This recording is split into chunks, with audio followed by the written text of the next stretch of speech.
আজকে একটা মান নির্ণয়ের অঙ্ক নিয়ে এসেছি। এই অঙ্কগুলো প্রত্যেকটা পরীক্ষাতেই মোটামুটি আসে। দেখো শর্টকাট পদ্ধতিতে করবো।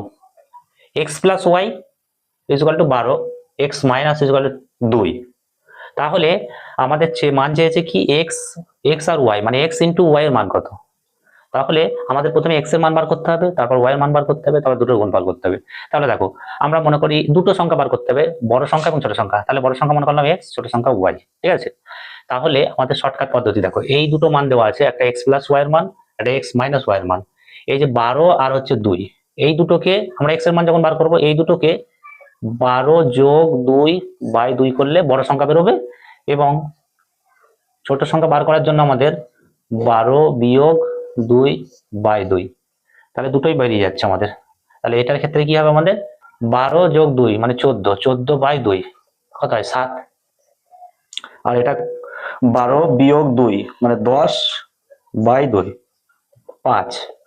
তাহলে এই দুটো গুণ করলে কত হয়, 5 7 35। শর্টকাট। এবার আমি হয়তো একটু ভেঙে দেখালাম, তোমরা কি করবে, এই 12 আর 2 এই দুটোকে যোগ করে 2 দিয়ে ভাগ করলে বড় সংখ্যা বেরিয়ে যাবে, এবং 12 আর 2 বিয়োগ করে 2 দিয়ে ভাগ করলে ছোট সংখ্যা বেরোবে। যে দুটো বেরোবে সেই দুটো গুণফলটাই হচ্ছে এক্স ওয়াই এর মান, ঠিক আছে। যদি বুঝতে পারো তাহলে এই অঙ্কটা করে কমেন্টে জানাবে, আর ভালো লাগলে আমার চ্যানেলটিকে সাবস্ক্রাইব করে রাখবে। ধন্যবাদ।